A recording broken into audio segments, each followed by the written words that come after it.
Assalamualaikum warahmatullahi wabarakatuh, teman-teman semuanya.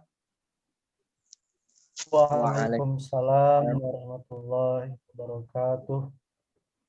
Alhamdulillah, hari ini kita bisa bertemu melalui Zoom meeting. Semoga diberikan kemudahan, kelancaran. Oke, selanjutnya mari kita berdoa bersama sebelum kita mulai. Mari kita berdoa. Berdoa mulai.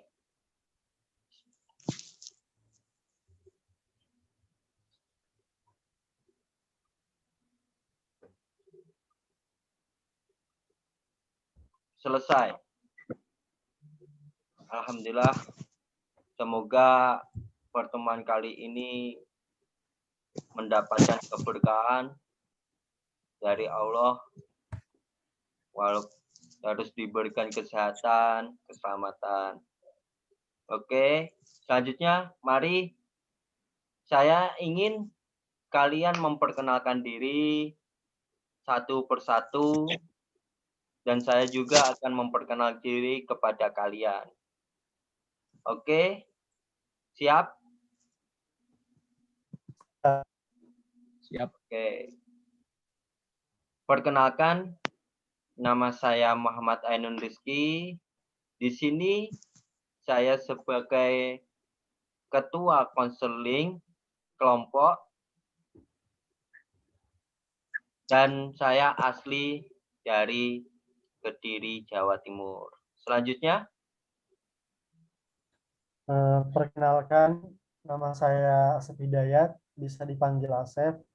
Saya asal dari Pandeglang, Banten. selanjutnya, Perkenalkan, nama saya Muhammad Ryan, biasa dipanggil Ryan. Saya tinggal di Cikarang, Bekasi. oke, alhamdulillah kita sudah perkenalan diri. Oke, selanjutnya, mari saya ingin bertanya kepada kalian, apakah kalian sudah pernah melakukan konseling kelompok ini?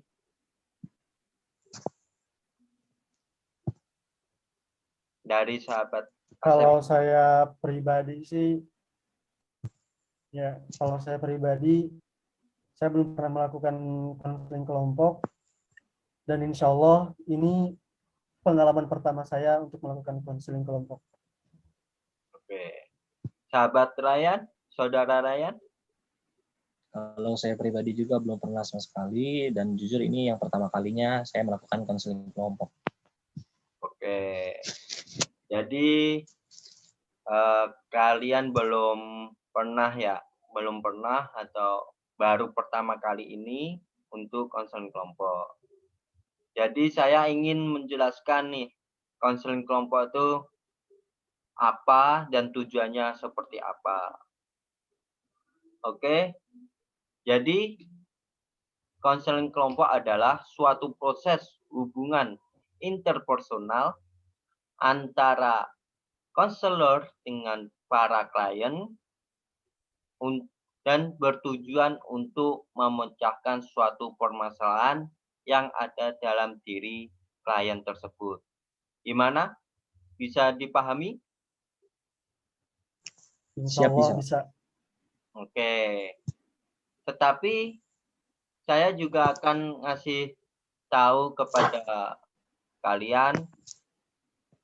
Jadi ada beberapa proses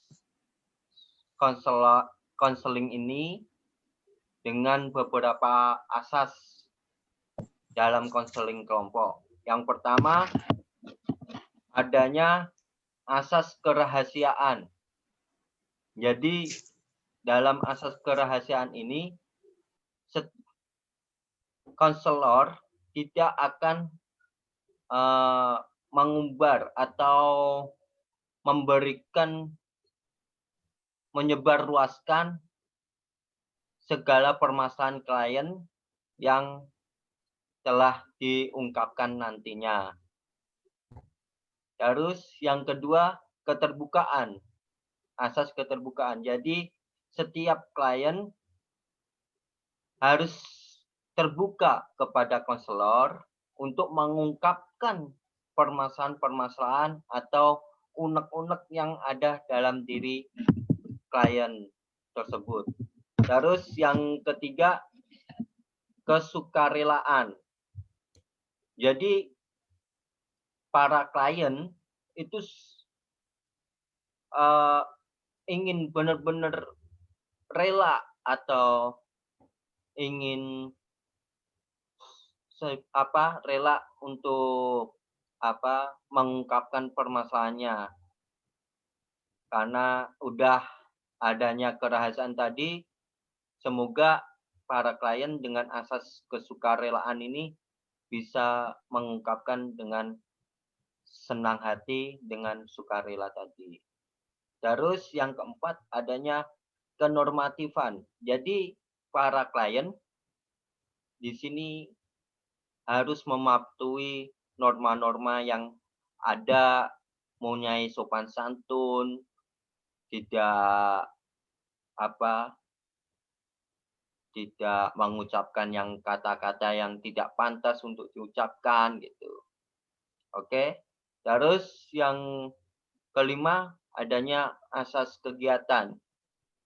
Jadi di dalam asas kegiatan ini para klien harus giat, harus benar-benar ingin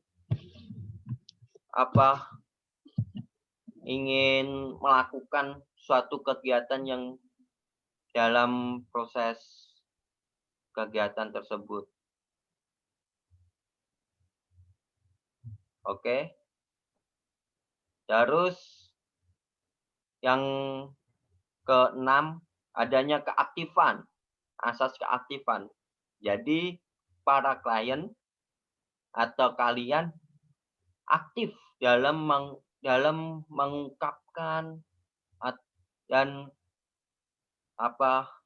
saling terbuka lah, aktif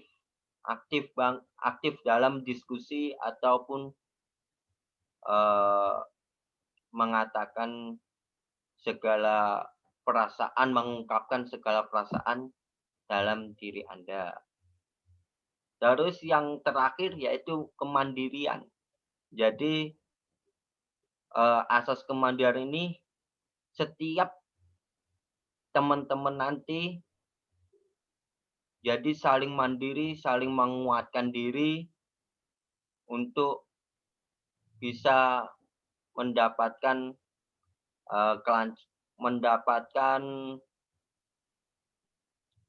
solusi atas keteguhan yang kalian ungkapkan dan bisa menyadarkan diri dan menjadi mandiri untuk bisa mandiri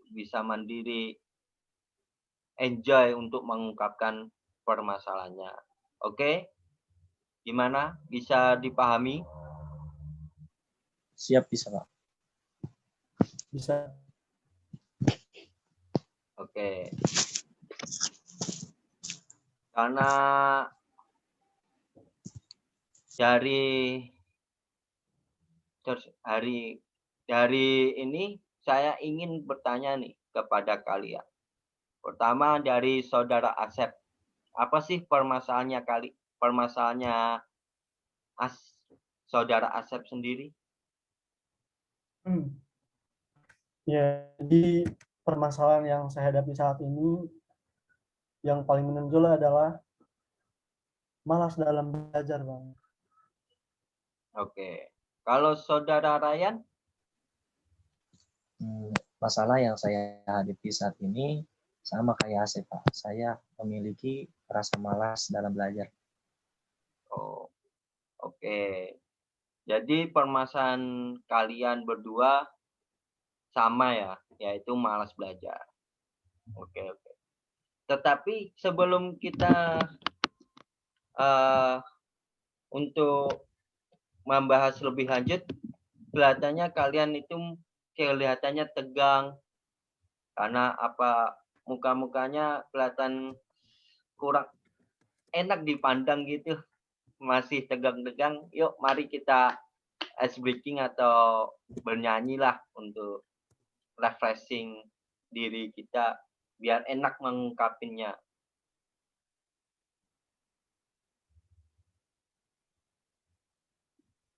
Siap, siap. Ayo, siap. Apa? Coba silahkan. Ada usulan apa? Mungkin nanti akan bersalawat. Saya dan Asep akan bersalawat. Oke, siap. Saya ngikut biar tentang juga nih.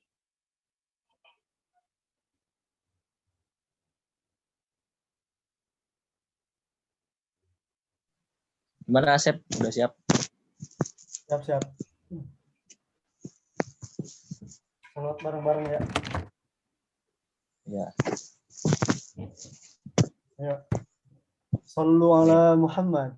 Allahumma sholli Sholli alaihi. Tala'al badru alaina Min maniyadil wada wajaba syukur alaina wada'a lillahi da tala'al badru alaina min saniyatil wada wajaba syukru alaina mada'a lillahi hidayah.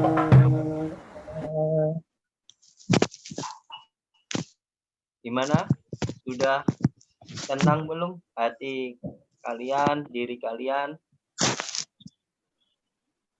Alhamdulillah, dengan melantunkan salawat bisa menambah keterangan dalam diri saya juga. Oke. Kita langsung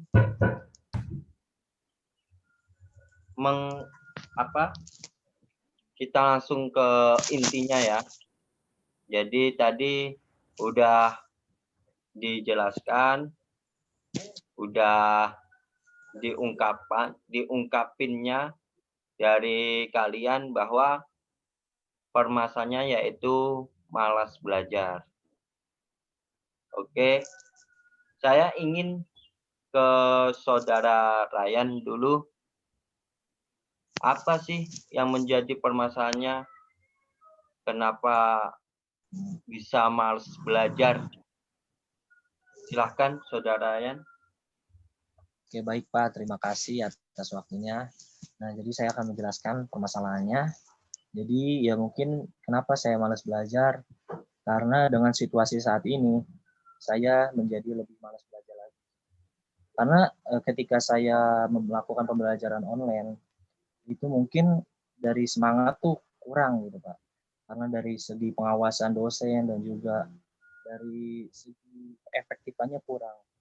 Jadi gitu Pak, dari kendalanya juga banyak seperti sinyal.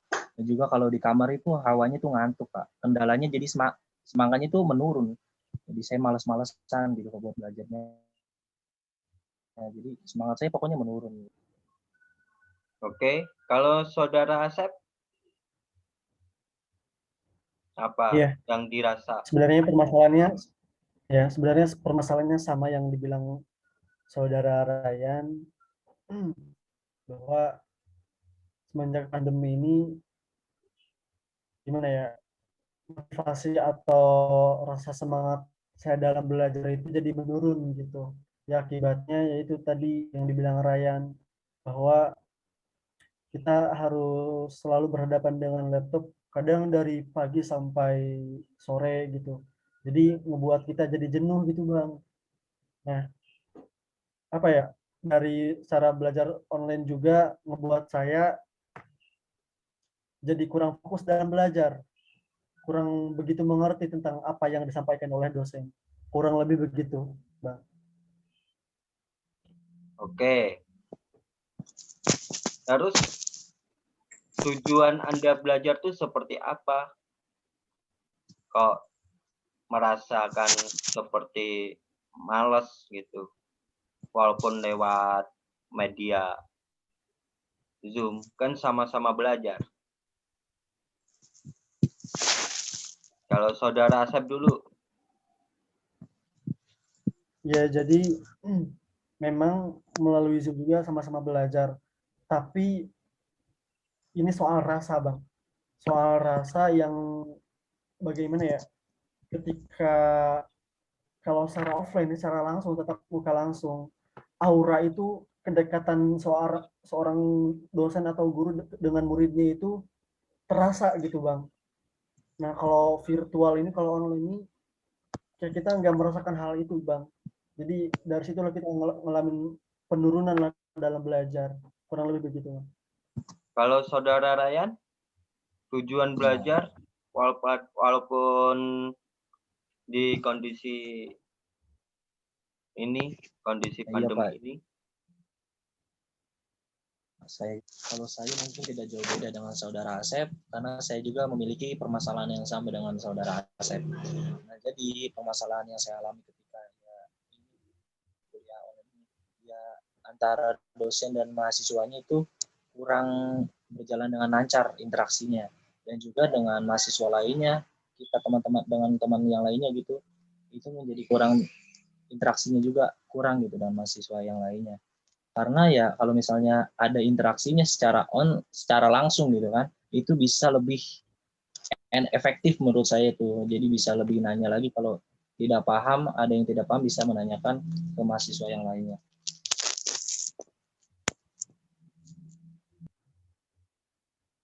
kalau rencana selanjutnya kalian gimana dengan belajar kalian? Rencananya itu apa? Saudara Asep dulu. Jadi kalau boleh jujur, saya kepengennya gitu kan, pandemi ini bukan suatu penghalang bagi saya untuk terus belajar, untuk terus selalu bisa efektif, untuk selalu bisa aktif dalam situasi dan kondisi bagaimanapun gitu. Jadi saya tetap harus semangat walaupun secara virtual, walaupun harus secara saya harus bisa merasakan walaupun online, tapi semangat saya seperti offline gitu. Begitu kurang lebih. Kalau saudara Ryan, Saya juga rencananya menginginkan apa? semangat. Rencananya saya menginginkan semangat yang seperti dulu lagi, seperti yang belum online gitu. Jadi saya ingin menjadi lebih pribadi yang lebih baik. Rencananya ke depannya saya itu tidak bisa membedakan antara online dan offline itu secara sama gitu. Semangatnya itu sama, tidak terbagi. Misalnya online saya jadi kurang semangat, justru saya dengan online ini harus semangat juga gitu, seperti pada saat online. Jadi saya bisa menempatkan semangat saya walaupun hanya online gitu. Oke. Kalau langkah ke depannya mulai sekarang gimana? Langkah ke depannya untuk biar gak malas belajar kalian.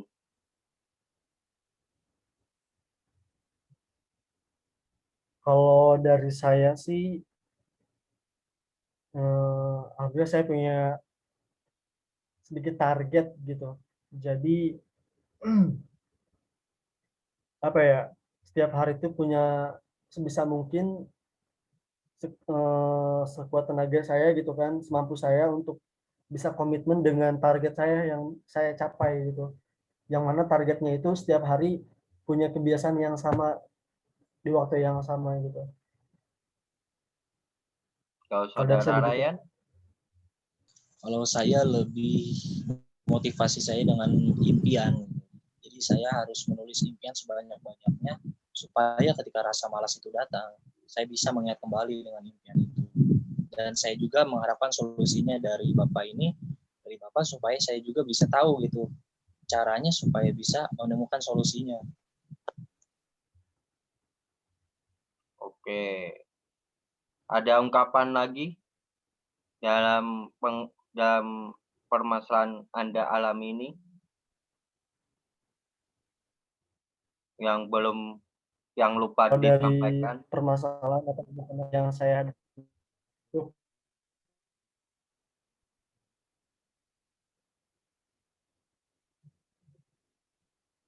Ya, yang belum Anda tersampaikan, ungkapin yang malas belajar ini. Apa langsung kasih solusi? ya mungkin kalau dari saya insya Allah cukup unek-unek atau permasalahan yang saya hadapi saat ini gitu. Mungkin bisa langsung ke apa ya, saran atau solusi bagi saya. Oke.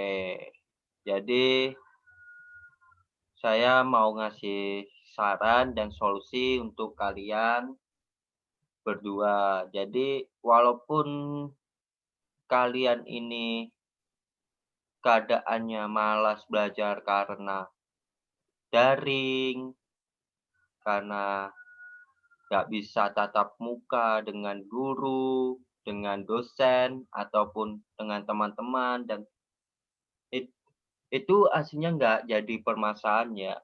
Harusnya tidak jadi permasalahan gitu. Karena apa? Belajar itu sangatlah penting buat kalian tuh. Apalagi masih muda, wah, masih panjang lah karir Anda itu. Jadi belajar tuh harus gitu, ya kan? Terus untuk mengatasi masalahnya, malas itu, ya kalian setidaknya refreshing, eh, main, contoh main ke tempat wisata atau kalau enggak kumpul-kumpul bareng, nyanyi-nyanyi bareng sama temen gitu. Contoh kecilnya seperti itu. Jadi kalian tuh harus tetap belajar.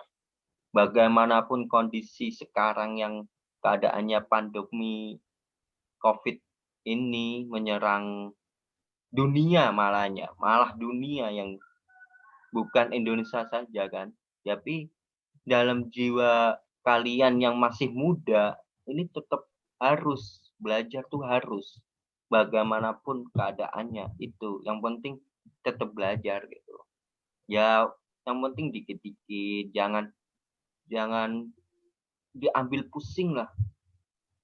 Dikit-dikit belajar, tetap mengikuti perkuliahan yang kalian lakukan gitu. Biar gak jenuh gitu. Terus kalau pengen kuliah sumpama ingin kuliah apa kok belajar malas ya saya kok malas gini di rumah ya belajarnya di luar rumah nggak masalah gitu. Jadi intinya cari suasana lah yang sejuk gitu, minum-minum sambil minum oke silahkan, yang penting masih tetap belajar. Gimana, bisa dipahami? Oh, bisa. Siap, bisa Pak. Pengen jadi itu saja ya pertemuan kali ini karena udah batas waktu udah habis. Diskusi maupun curhatan atau konseling kelompok ini udah selesai. Udah karena waktunya juga udah habis. Saya ingin bertanya kepada kalian berdua, apa kesimpulan atau yang kalian dapat dari permasalahannya tadi. Oke, jadi kesimpulan yang saya ambil dari pengalaman tadi adalah tuh sebenarnya saya belajar nggak harus hanya di rumah, tapi saya bisa refreshing ke tempat yang lain supaya saya tidak bosan dan jenuh. Mungkin karena rasa bosan itu menimbulkan stres, jadi dari stres itu saya menimbulkan rasa malas. Nah, mungkin itu sangat bagus sekali buat solusi saya.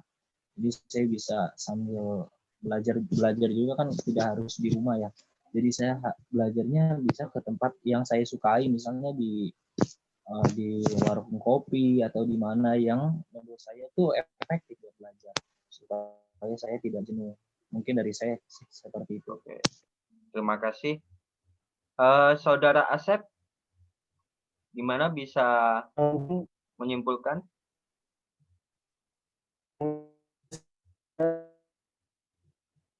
Oke, mohon maaf karena teman kita karena lewat Zoom ya, jadi terkendala oleh gangguan jaringan, mohon maaf. Nah, ini gimana saudara Asep bisa menyimpulkan dalam pertemuan kali ini apa yang telah disampaikan? Ya, mungkin kesimpulan saya yang kita laksanakan ini, konseling kelompok ini sama dengan kesimpulan Muhammad Ryan, kurang lebih begitu.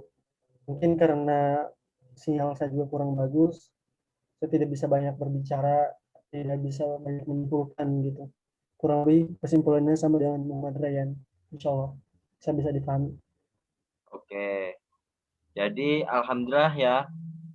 Jadi pertemuan kali ini kita bisa melaksanakan dengan baik, walaupun sedikit ada kendala dari kitanya ya tidak bermasalah. Semoga tetap diberikan kesehatan, kemudahan dan kelancaran.